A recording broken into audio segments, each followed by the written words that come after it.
So God bless you guys. God bless you, and I hope you're having a good day. Now we're at the park. Nice sun. Anyways, yes. Now the important subject today on episode 13 or something. I don't know. Not really tracking the episodes, but not really the number of episodes. I kind of lost the number, but it doesn't matter because the topic is more important. We're talking about something that I might have talked about a bit about politics. Not good if you let that get into your head too much, and I learned that a couple times in the recently because sometimes I focus on politics too much, like recently, so I decided to make a video. So I decided to make a video because recently, sometimes I focus too much on politics. Recently, I've been doing that, sadly. Not bad if you focus a bit on politics, but recently too much. So I thought it's time for another video anyway. So let's focus something that's more God-centered, Orthodox-centered, and that is love. What does love mean? Love is God. God is love. Love is God. God is love. And humility. Love, but maybe we'll make a different video about humility to get more, to keep the video ideas up. So I have ideas to make new videos, but I'll talk about humility a little bit because it's related.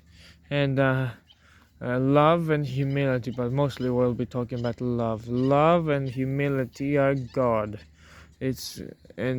God is love and humility. He came to this world to not judge. Well, he will come when he comes on his second coming, which may be soon in a couple. After the events, the prophecies that happened with Israel striking Iran, maybe a world war, probably a world war that will come in the future. And then a while later after that, when he'll come again, or in the end times, then he'll judge us, but because we're in the end times. But his whole point his whole point wasn't to judge on his first coming. He was kind of rough in the Old Testament, but that was because the world was very child sacrificing, and I think the Canaanites were, and the Jewish people, everyone in that area, the world was doing child sacrifices, and they weren't good. He needed to be rough. He wiped them out with a flood because he created the world. Adam, Eve, they ate the apple. One of them, I think Eve, but I think something related to Adam sinning. Something the Orthodox says because of Adam's sin we inherit the sin, but then. And then we get baptized, and we wipe away the sin of Adam, but we still keep the sin, the dirtiness of the sin. That's something like that the Orthodox says. I don't know a lot about the details, about Old Testament details, but yes, basically, God created a perfect world. Adam, Eve sinned. Then God got pissed off, kicked them out of the garden, and then the people started sinning more and more. I don't know a lot about the Old Testament, like I said, but I think this is what happened. They got kicked out of the garden. People started sinning more and more. He caused a flood, and then he said, "Okay, I promise I'll never do it again. Pinky promise. I promise I won't do it ever again." So he showed them a rainbow. Now you see that in the pride flag, because this Satan, the devil, the father of all lies, he loves lying and copying God. So he made us, I think it's not with 7 colors, it's with 6 colors, the pride flag. And yes. And but no, we don't need to talk about the pride flag and Satan. Maybe that's a different topic. But you have to be careful around that, not to be too political. I try to be, but sometimes in my videos, in real life, most of us, this happens. We get a bit political. But yes, we don't need to talk about that now. Yes, and then he flooded the world. He said, "Pinky promise I won't do it again," and put a rainbow. And then he came. After that, he sent the prophets to get, kind of to reset the world. He sent prophets to get them ready again, teach them different things. I think, yes, Elijah and the prophets, and the last different prophets, Elijah and different prophets. I kind of forgot the names. I haven't read the Old Testament. Don't really know that much, like I said. And but then John the Baptist was the last prophet, and then they were ready for the true God, the Son of God, the man, the God-man, I think he's called. God calls himself in the Bible, the Son of God. And then he came. He taught them things because he thought they were ready. The Jewish people crucified him, put him on a cross, and killed him. But that was all a part of the plan. He knew it was going to happen. He was scared, but he did anyways. To wipe away our sins, because he loves us so much.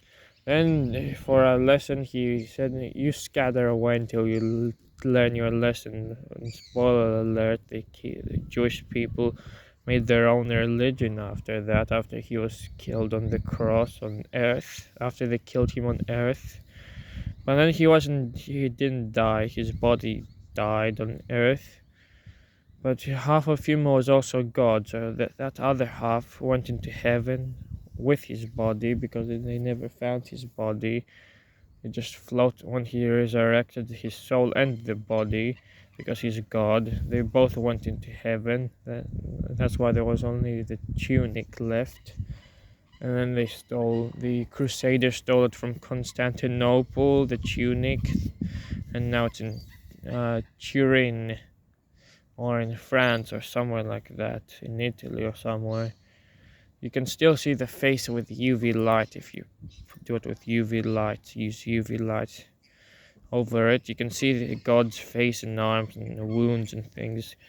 But yes, but then the Jewish people scattered, made their own religion based on the Talmud, like the Quran. The Quran is like a false prophet, because it's very similar to the Bible.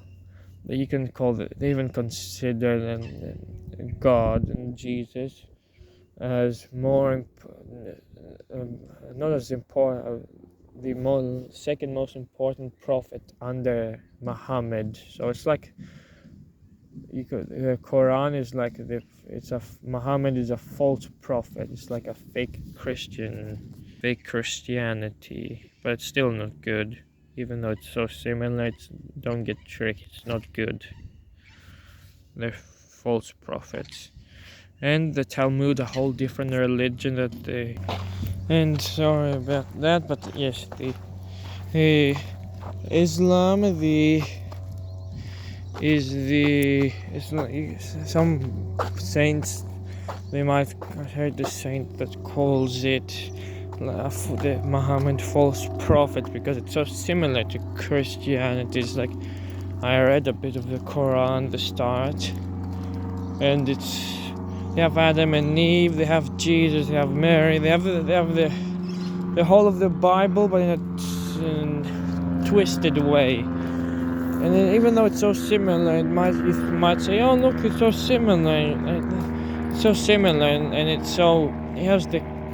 it's very peaceful. It has love, like in the Bible, like the Bible has love. Muslims show love. No, that's because they copied the Bible.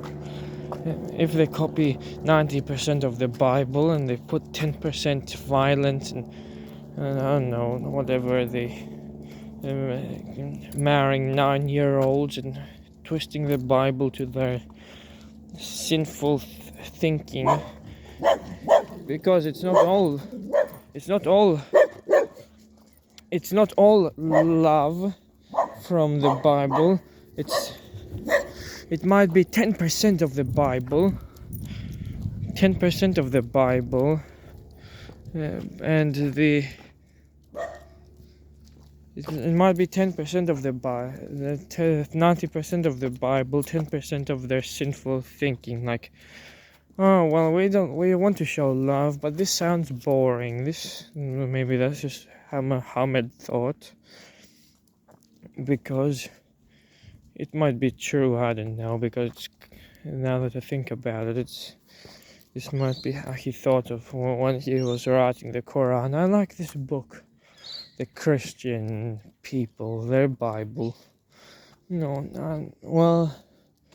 I like it, but I don't know. I want to write my own one, because this sounds boring. And he put all the love and treat everyone kindly, and Allah gives you a whole palace in heaven. But he thought, a palace? But I want to stay married, and I want to have as many wives as I want. And then he probably, maybe, I don't know, but maybe that's what he was thinking, because there is also a part where it says that you get as many prostitutes and wives as you want in heaven, and on earth you can have it. And you can marry 9-year-olds, 5-year-olds. In theory, in the Quran, it says they can be 60 years old, and you can marry a 5-year-old girl. 60-year-old man, you can marry a 5-year-old girl, and that's legal in the Quran in many Muslim countries. I think the countries, it's in the Muslim ones, it's legal.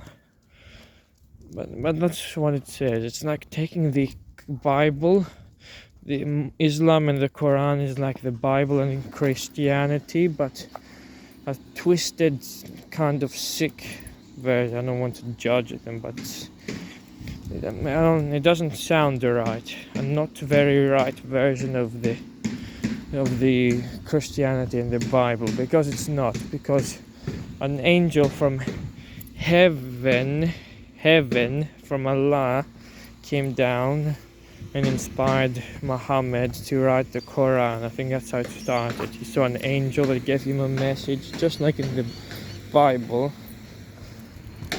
when the archangel came down and told Mary she was going to make Jesus was going to be born. Same with Muhammad, but that's I think the same archangel thing happened. But like we know from the Bible, and different saints say, the devil can appear as an angel of light. So that might have happened. That's what happened, I think. And even though it's so similar, and you might think, oh, they're same Abrahamic religion. No, they're not. The truth why they're all Jewish, Muslim, and Christian are the same is because Christian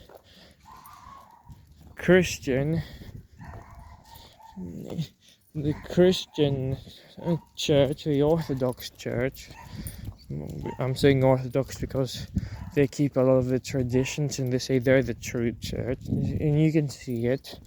All the other churches, they're kind of different. They're a lot different than the original church. Meanwhile, the Orthodox church keeps the old Jewish traditions while accepting the truth of the New Testament, All the other ones might have the new traditions, but they might not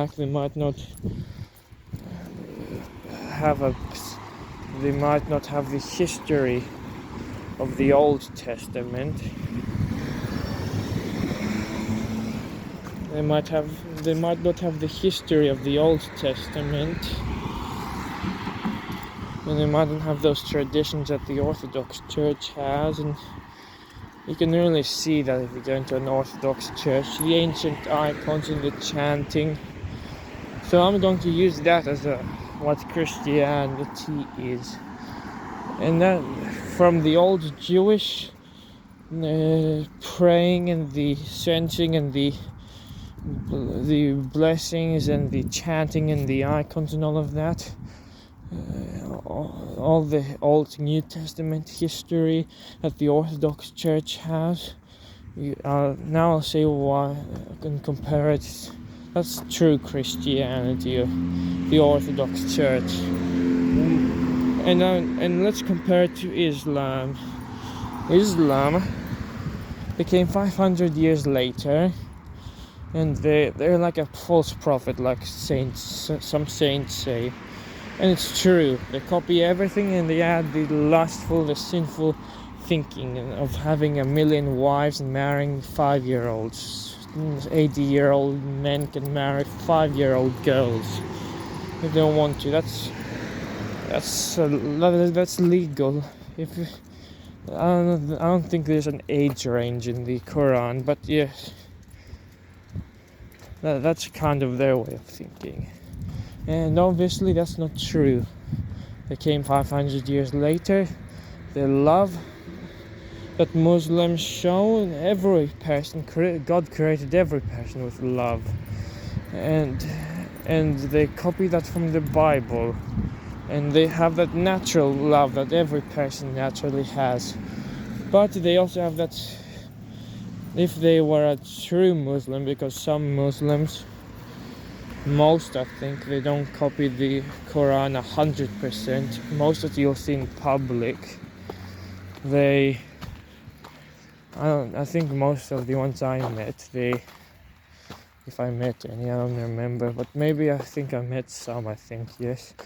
The ones I see on TV and in public, most people, the ones you see in the TV and the celebrities and most of them, apart from the ones that you see doing terrorist attacks in the middle of London, and those are the ones that really follow the Quran, but most of them are peaceful because they follow the peaceful side of the Quran, and that's from the Bible, of course, that they copied. But if they follow the full truth, that 10% that Muhammad put in from Satan and the devil, if they put that in, then that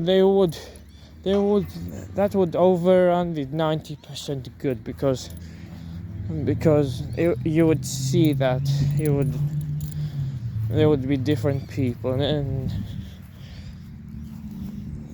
if it says do good things but also kill the non-Muslims, the Christian, the Jewish people, kill them, then yes,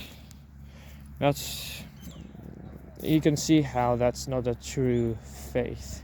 They came 500 years later and they copied from the Quran and the Talmud and whatever. They did some copying. They're obviously not true. Now let's go to the Talmud and Judaism. Now Judaism, they are the best way I can think of them. If Islam came 500 years later and the Orthodox Church and Christianity is the truth, they are like Christianity and the Orthodox Church, they are the truth, and the past and the present. Islam they came after, in the future, 500 years later, and they copied the false prophet. And Judaism is in the past. They live in the past with the old laws and the Pharisees. When Jesus resurrected, the Pharisees didn't like that, and when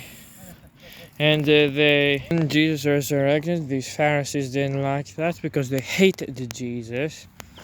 because he was all nice and he didn't listen to the old rules, because he broke the old covenant, the old Testament rules, because the New Testament, because they were ready for God to come to earth and to forgive their sins. Well, the problem was they had power with they were stuck in the past because they had the power. They liked the power of the old rules. They didn't like the forgiveness of the New Testament that God brought, Jesus brought. So they killed him for it, and then they made their own religion based on that. He didn't resurrect, and he didn't resurrect. They made their own religion called Judaism. And it was based after that. They officially made it with the Talmud. They wrote the Talmud. They had the Torah, the Old Testament that they listened to, and they made the official Judaism religion after that because they didn't agree with the resurrection. And then they told it's in the Bible. They lied about the Jesus resurrecting, and they paid the Roman soldiers to lie, and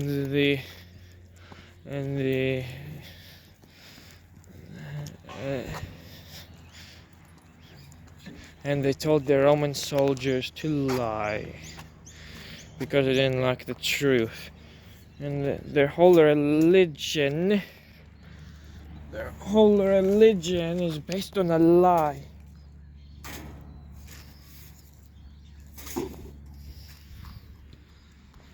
Their whole religion is based on a lie that he didn't resurrect because they paid the Roman soldiers to not say the truth, because they didn't like that the Old Testament was officially gone, dissolved.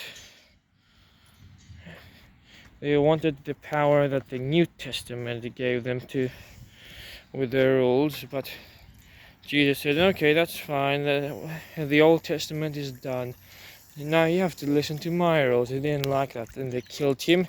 They said that he didn't resurrect. They paid their Roman soldiers to not tell anyone, and all their satanic, they made a lot of satanic people and a lot of Freemasons. They're Jewish. They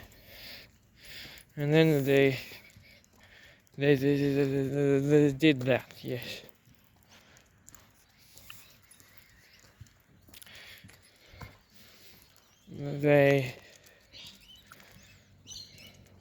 And they paid the Roman soldiers to not say anything like that because it was a lie. They wanted to keep on power. They made the official Judaism religion because they didn't agree with the New Testament that was written. That's the truth. That's because the Old Testament was broken when Jesus came, and then he died, and then it was officially broken, and we were in the New Testament. We were in the New Testament era, and they didn't like that. They made their own religion, and the New Testament was made. They kept their own Torah, then they made this disgusting book called the Talmud. I don't want to judge with the Quran, but it's very similar to the Quran. They say that we should kill anyone that's a goy, and only the superior race is the Jewish people, and we should kill everyone that's a goy, that's an outsider, that's not Jewish. And that's why Israel is doing now. Israel is killing the Palestinians. Israel is putting them in camps. Israel is raping, murdering, slaughtering them like animals, because that's what their book says. Just like the extremists, they pay the extremists. ISIS is paid by Israel. Did you know that? They did 9/11. Israel. You think the Quran is bad? Well, I think they're worse. The Jewish religion, not the people, the religion that says to do all of this, and they do usury with high interest loans to the goys to keep them poor and to keep them rich, the Jewish people are rich while they stay poor, and then they have all these secret societies. They kill chickens, they put their sins into the chicken, they kill it. That's a different thing they do. And they're corrupt because they still have the ancient Old Testament. They don't have forgiveness. They're very greedy. That's what the book says. And of course, and nope, not only Jewish, Muslim, Christian, Buddhist, everyone. Any person has. I'm talking about the people. I'm talking about their religion, and that's what their religion says. And some very fanatic terrorist people like Netanyahu and Smotrich, I think it's one of their ministers, and Yoav Gallant and the different ministers, Ben Gavir, I think. All of these Israeli people, they're far right. They're very, very far right, and they support the murdering of Gazans. Now they want to make Gaza a concentration camp in Gaza, and they call the Nazis bad. They have passed far, far away from the Nazis. They're far beyond the Nazis in a bad, very bad kind of way. They're a lot worse than the Nazis, what they're doing to Palestinians in the world. What they're doing to Palestinians, they're doing the same to the world, but silently, with the usury. They own all of the banks. Russia and North Korea, that's not Jewish. They don't have Jewish-owned banks, and I think Iran. They want to declare war on them. They already did to Iran, but they're still alive. They're strong enough, but and of course the prophecies say that Iran will be helped by China and Russia, so they won't collapse, because that's what the spiciest prophecies say about Iran. Thankfully, their allies will help them in the worst time when they really need it. That's what the prophecies say. But most countries they invaded, they defeated. Now they want to defeat these last ones, but they're very strong, thankfully, and they make a lot of lies about the countries they invade, and they enslave the world with their high interest usury loans, and that's what their religion is. Basically, the Christianity and Orthodox Church is the truth, past and present. All the New Testament, the truth. Islam is false prophet. There's a false religion with a false prophet Muhammad, and they came 500 years later. Judaism and the Talmud, and the Torah and the Old Testament they believe in only. They keep the tradition alive, the Old Testament tradition alive, and they believe God is in hell. Jesus in hell, sadly. I don't believe that, obviously. We don't believe it. But that's what the Jewish people believe. And that's what their book says, at least. I'm sure there's plenty of good Jewish and Muslim people. That's what I'm saying. Only about their book and then what they believe according to the book. And then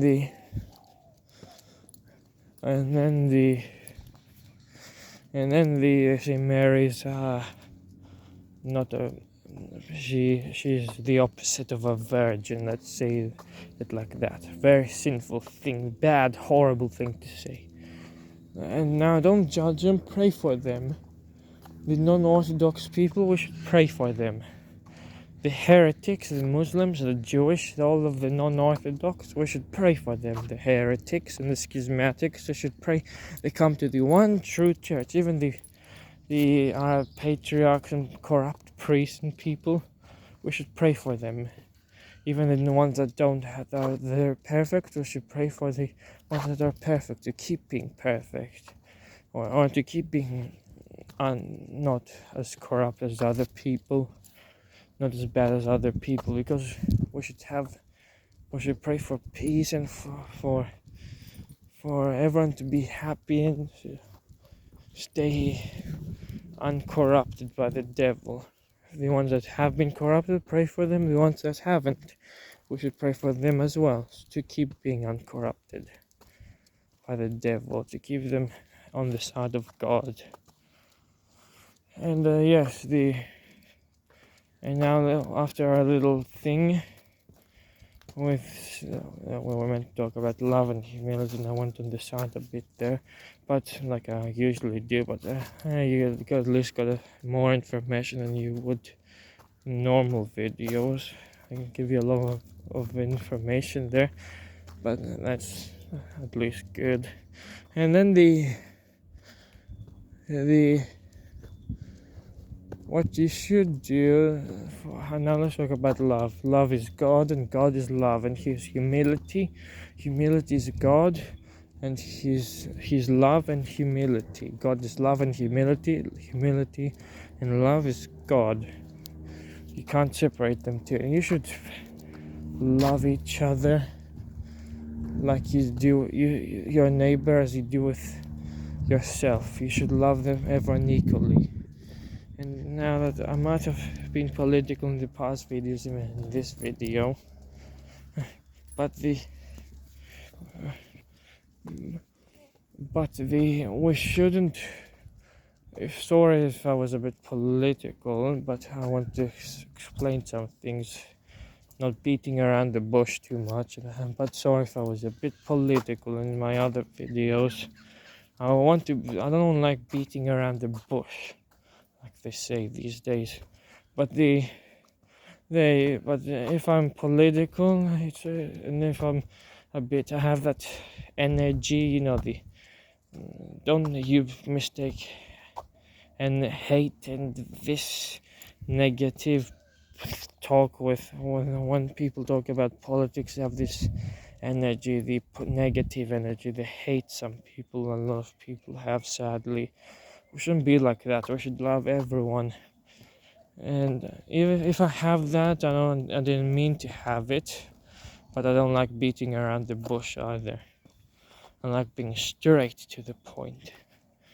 And because everyone should have, we should be more realize that we shouldn't. There's a difference between being straight to the point and hating people.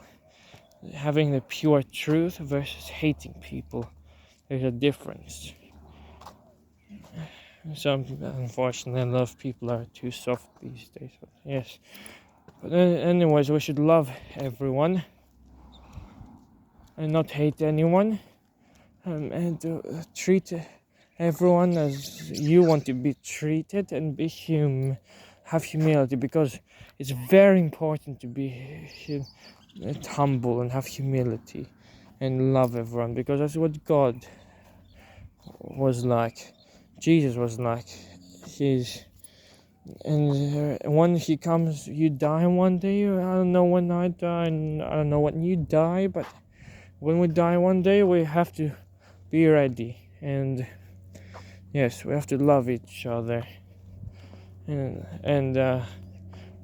we might disagree with the religion and like I said, some about the differences between Orthodox Church and Christianity and the other religions. But if I didn't sound negative, I just want to say the truth. We shouldn't hate each other. But we should say the truth. We should love each other, and that's how we should all be. God bless you, and have a nice day.